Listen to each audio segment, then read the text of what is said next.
Hello అండి అందరికీ. అనుకోని ప్రేమ పార్ట్ 71. ఛాయ సోఫాలో కూర్చుని బిక్కుబిక్కుమంటూ అటు ఇటు చూస్తూ ఉంటుంది. హాల్లో జరుగుతున్న హడావుడిని గమనిస్తుంది. కొందరు బంధువులు పెద్దగా నవ్వుకుంటూ మాట్లాడుకుంటూ ఉంటారు. మరికొందరు పెళ్లి పనులు పంచుకుంటూ పరుగులు తీస్తుంటారు. వంటగది నుండి వచ్చే గుమగుమలు ఆమెకు ఆకలిని గుర్తు చేస్తున్నాయి. కానీ టెన్షన్గా ఉండటం వలన ఏమీ తినాలనిపించటం లేదు ఆమెకి. ఇంతలో ఒక పనివాడు గుమ్మం నుండి లోపలికి వస్తాడు. అతని చేతిలో ఛాయ తీసుకువచ్చిన లగేజ్ బ్యాగ్ ఉంటుంది. అతడు తిన్నగా ఛాయ కూర్చున్న సోఫా దగ్గరకు వచ్చి ఆ బ్యాగ్ను ఆమె ఎదురుగా ఉంచుతాడు. అమ్మగారు, ఇది మీ లగేజ్ బ్యాగ్ కదా? ఆదిత్యబాబు కారులో ఉంది, తీసుకువచ్చి మీకు ఇవ్వమని చెప్పారమ్మా అంటాడు. ఛాయ తల పైకెత్తి పనివాడిని చూస్తుంది. ఆ బ్యాగ్ను చూడగానే ఆమెకు కొంచెం ఊరట కలుగుతుంది. కనీసం తన వస్తువులు తన దగ్గర ఉన్నాయనే ధైర్యం వచ్చింది. థ్యాంక్ యూ, ఇక్కడే ఉంచండి అంటుంది ఛాయ. పనివాడు బ్యాగ్ అక్కడ పెట్టి వెళ్ళిపోతాడు. ఇంతలో సుందరమ్మ గారు ఒక గ్లాసులో మంచినీళ్లతో నెమ్మదిగా ఛాయ దగ్గరకు వస్తారు. ఆమె కళ్ళల్లో ప్రేమ, ఆప్యాయత తొణికిసలాడుతూ ఉంటుంది. ఇదిగో ఛాయ, మంచినీళ్లు త్రాగు. గొంతు ఎండిపోయి ఉంటుంది, కొంచెం హాయిగా ఉంటుంది. ఛాయ సుందరమ్మ గారి చేతిలోంచి నీళ్లు గ్లాసు అందుకుని నెమ్మదిగా నీళ్లు తాగుతుంది.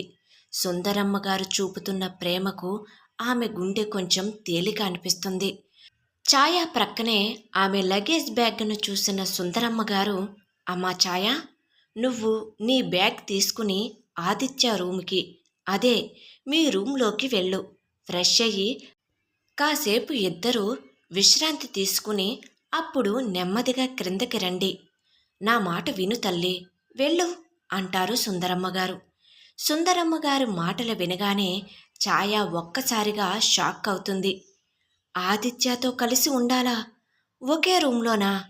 ఆమె గుండె వేగంగా కొట్టుకోవటం మొదలవుతుంది. ఆమె ముఖంలో భయం మరియు ఆ రూంలోకి వెళ్ళటం ఇష్టం లేకపోవటం స్పష్టంగా కనిపిస్తాయి. ఏంటి, ఆ గంభీరంతో నేను ఒకే గదిలోనా? అలా ఎలా ఉండగలను? అమ్మో, నా వల్ల కాదు అనుకుంటుంది ఛాయ తడబడుతూ. అంటే అమ్మమ్మగారు, నేను ఇప్పుడే కదా వచ్చాను, కొంచెం ఇక్కడే ఉంటే బావుంటుంది అంటుంది. ఛాయ మాటలకు సుందరమ్మగారు నవ్వుతూ ఆమె చేయి పట్టుకుని, ఆమె ఏం కాదు తల్లి, ఇల్లంతా నీదే, పైనున్న మీ రూమ్ ఇంకా చాలా ప్రశాంతంగా ఉంటుంది. ఇద్దరూ కాసేపు కబుర్లు చెప్పుకుంటే ఇంకా బాగుంటుంది, వెళ్ళు అంటూ సుందరమ్మగారు ఛాయ చెయ్యని పట్టుకుని పైకి లేవనెత్తుతారు. ఛాయకి ఏం చెయ్యాలో అర్థం కాక అయిష్టంగా నిలుచుని చూస్తూ ఉంటుంది.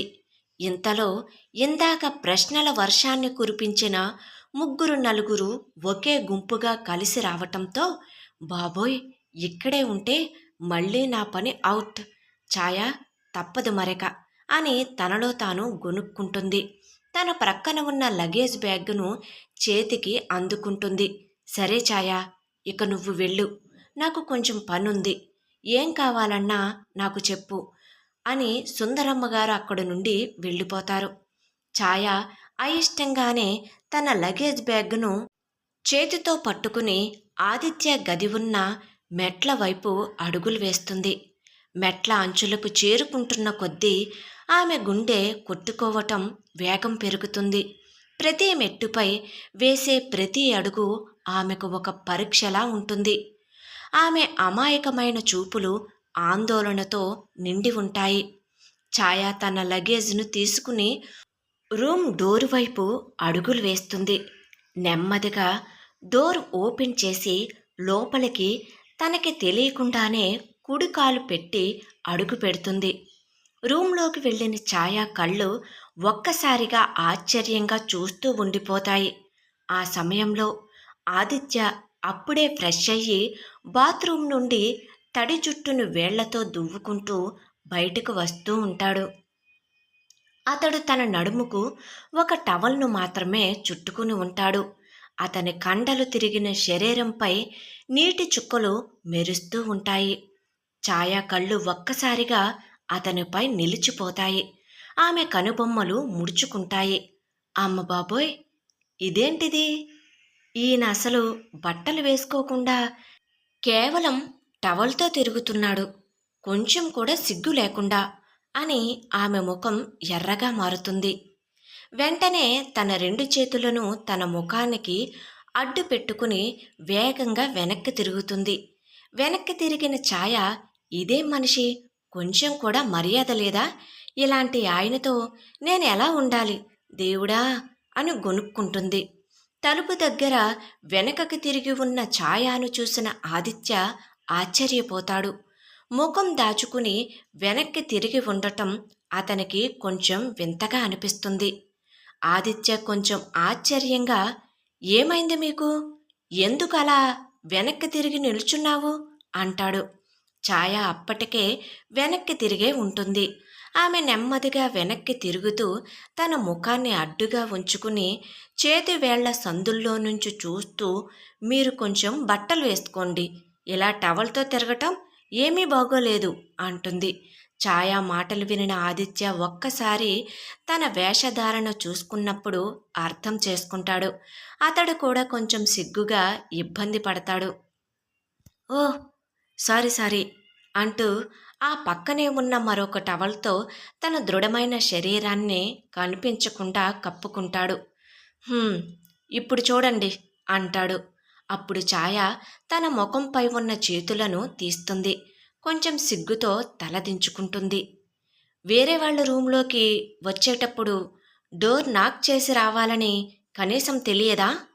అయినా నీకు నా రూంలో ఏం పని అంటూ ఛాయాను చూస్తూ కొంచెం చిరాకుగా అంటాడు. ఛాయ తల పైకెత్తి ఆదిత్య వైపు కోపంగా చూస్తుంది. అతని మాటల్లోని చులకన ఆమెకు మరింత కోపాన్ని తెప్పిస్తుంది. మీరు మాత్రం డోర్ క్లోజ్ చేసుకుని మీ పనులు చేసుకోవాలని మీకు తెలియదా? నేను మీ రూమ్కి ఏం సరదాగా రాలేదు. మీ నాన్నమ్మగారు నన్ను ఇక్కడికి వెళ్ళమని చెప్పారు. నా ఇష్టం ఉంటే కనుక కలలో కూడా మీ రూమ్లోకి అడుగు పెట్టేదాన్ని కాదు అని స్ట్రాంగ్గా సమాధానం చెబుతుంది ఛాయ. ఛాయ మాటలకు మరింత అసహనానికి గురవుతాడు. అయినా నాన్నమ్మ నా రూంలో ఉండమని చెప్పటం ఏమిటి? వసు రూంలో ఉండవచ్చుగా అంటాడు. నాకేం తెలుస్తుంది? వెళ్ళి మీరే మీ నాన్నమ్మను అడగండి. అసలు నిజం చెప్పాలంటే నాకు ఇక్కడ ఉండటమే ఇష్టం లేదు.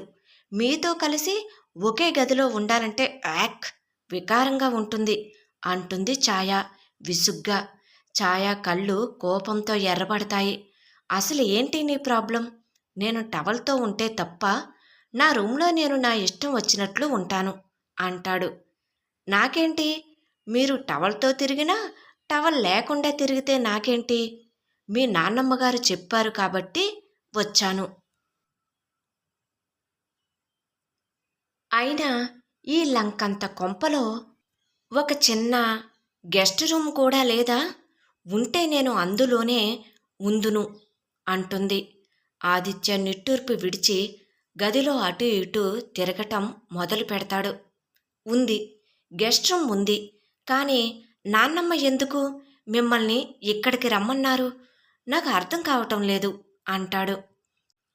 హా, మీకు అర్థం కాకపోవటానికేముంది? మీ నాన్నమ్మ గారికి మనది కాంట్రాక్ట్ పెళ్ళనే విషయం తెలియక నన్ను మీ సొంత చెప్పక తప్పటం లేదు. భార్య అనుకుంటున్నారుగా మరి. కాబట్టి ఇద్దరికీ తలనొప్పి లేకుండా పదండి, వెళ్ళి కాంట్రాక్ట్ పెళ్ళి చేసుకున్నామని చెప్పేద్దాం అంటుంది ఛాయ. ఆ మాట వినిన ఆదిత్య ముఖంలో కోపం కాస్త తగ్గించుకుని, ఛాయ, దేనికి? అంత అవసరం లేదు. నాన్నమ్మ చెప్పారు కాబట్టి నువ్వు ఇక్కడే ఉండాలి, తప్పదు కదా. కానీ కొన్ని రూల్స్ ఫాలో అయితే ఇద్దరికీ ఇబ్బంది ఉండదు అంటాడు. ఛాయ అతని మాటలు వింటూ కొంచెం ఆశ్చర్యంగా చూస్తుంది. ఏంటి ఈయన చెప్పేది అనుకుంటుంది. ముందు వెనుకకు తిరుగు, నేను డ్రెస్ చేంజ్ చేసుకోవాలి అంటాడు. సరే అని ఛాయ వెనకకు తిరుగుతుంది. అప్పుడు ఆదిత్య తన శరీరంపై ఒక్కొక్క బట్ట వేసుకుంటూ చెప్పటం మొదలు పెడతాడు. నెంబర్ 1, ఇది నా పర్సనల్ ప్లేస్. నా వస్తువులు నువ్వు తాకకూడదు. నీకు ఏదైనా కావాలంటే నన్ను అడగవచ్చు. నెంబర్ 2 అని ప్యాంటుకి బెల్ట్ పెట్టుకుంటూ నీ పనులు నువ్వే చూసుకోవాలి. నీ బట్టలు, నీ లగేజ్ అన్నీ నువ్వే సర్దుకోవాలి. బయట ఏమీ ఉండకూడదు అంటాడు. సరే అన్నట్లుగా వెనుకకు తిరిగి ఉన్న ఛాయ తల అటు ఇటు ఊపుతుంది. నెక్స్ట్ 3rd 1, అనవసరంగా నాతో మాట్లాడటానికి ప్రయత్నించకు అంటాడు.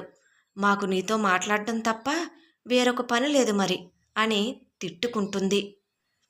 మనం ఇక్కడ కేవలం ఒక ఒప్పందం ప్రకారం ఉన్నామని మర్చిపోవద్దు. బయట ఎలా నటించాలో నాకు తెలుసు. ఇక్కడ మాత్రం మన మధ్య ఎలాంటి సంబంధం లేదు అంటాడు. ఇక లాస్ట్ 1, ఒకరి వ్యక్తిగత విషయాలలో మరొకరు తలదూర్చకూడదు అంటాడు. ఇది మాత్రం కరెక్ట్ అంటూ గొనుక్కుంటుంది. ఈ రూమ్లో ఏం జరుగుతుంది అనేది ఎవరికీ తెలియకూడదు. ముఖ్యంగా నాన్నమ్మ దగ్గర చాలా జాగ్రత్తగా ఉండాలి. మనం చాలా హ్యాపీగా ఉన్నట్లు నటించాలి. అర్థమైందా అంటూ టీషర్టును తలపై నుండి దూర్చుకుని సర్దుకుంటూ ఇక ఇటు తిరుగు అంటాడు. ఛాయ సరే అని ఆదిత్య వైపు తిరుగుతుంది.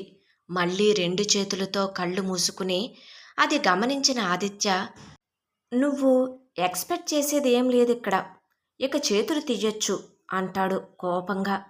బెడ్ పైన తను విడిచిన టవల్ను తీస్తూ హమ్మయ్యా బ్రతికిపోయానని అనుకుంటుంది. ఇప్పుడు ఆదిత్య ఛాయ వైపు సూటిగా చూస్తూ ఈ కండిషన్ నీకు ఓకే కదా అని అడుగుతాడు.